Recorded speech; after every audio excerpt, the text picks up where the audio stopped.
কানপুর টেস্টের আগেই বাংলাদেশের ভারত সফর কভার করতে আসা বাংলাদেশি সাংবাদিকরা সবচেয়ে বড় খবরটা পান। সাকিব আল হাসান নিজেই সংবাদ সম্মেলনে এসে জানান তিনি সাদা পোশাকে বিদায় জানাচ্ছেন। টি-20 ফরম্যাটকেও বিদায় বলেন। তবে কানপুর টেস্ট তার সর্বশেষ টেস্ট হবে কিনা সেটা নিয়ে ধোঁয়াশা কাটছে না। তিনি বলেছেন তিনি বাংলাদেশ ও দক্ষিণ আফ্রিকার মধ্যকার ঘরের মাঠে যে টেস্ট সেটা খেলে বিদায় জানাতে চান, তবে পরিস্থিতি পক্ষে নাই। জুলাই আগস্টে বাংলাদেশের পট পরিবর্তনের পর সাকিব আল হাসান কিন্তু স্বাভাবিক অবস্থানে নেই। তিনি বাংলাদেশে যেতে পারবেন কিনা এবং যেতে পারলেও সেখানে নিরাপদে ম্যাচ খেলতে পারবেন কিনা সেটার নিশ্চয়তা এখনও পাওয়া যাচ্ছে না সর্বোচ্চ মহল থেকে। বাংলাদেশ ক্রিকেট বোর্ডের সভাপতি ফারুক আহমেদ তিনিও কোনো স্পষ্ট জবাব দিতে পারেননি। বাংলাদেশের অন্তর্বর্তীকালীন সরকারের ক্রীড়া উপদেষ্টা যিনি আসিফ মাহমুদ সজীব ভুঁইয়া তিনিও স্পষ্ট কোনো বার্তা দেননি। ঘরের মাঠে সাকিবের শেষ টেস্ট খেলাটা এখনও ঝুলে আছে।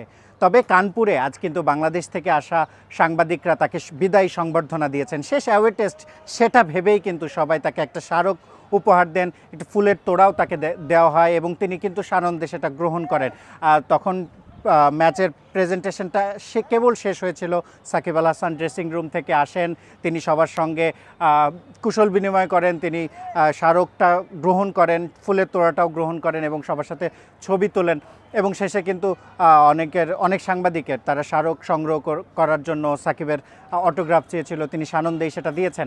এবং আমরা যেটা দেখতে পেয়েছি প্রেজেন্টেশনের সময়, বিরাট কোহলি বিশ্ব ক্রিকেটের অন্যতম সেরা ব্যাটার, তিনি কিন্তু তার ব্যাট সাকিব আল হাসানকে উপহার দিয়েছেন এবং দুজন ওই সময় বেশ সুন্দর একটা মুহূর্ত যে পার করেছেন তার ছবি দেখেই আপনারা বুঝতে পারছেন। এবং দুই লিজেন্ড একসাথে হলে যেটা হয়, এই ছবিটা কিন্তু নেট দুনিয়ায় ভাইরাল হয়েছে।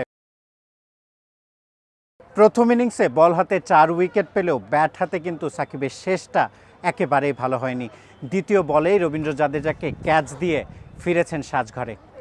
এইভাবে সাকিব নিশ্চয়ই বিদায় নিতে চাইবেন না।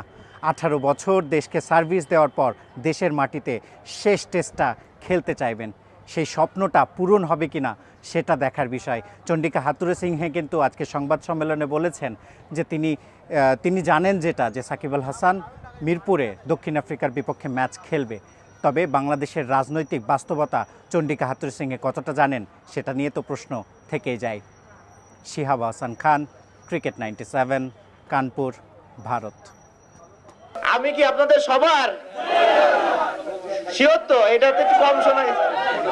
হ্যাঁ, সবার আমি আশা করি সবাই ভালো আছেন, আলহামদুলিল্লাহ।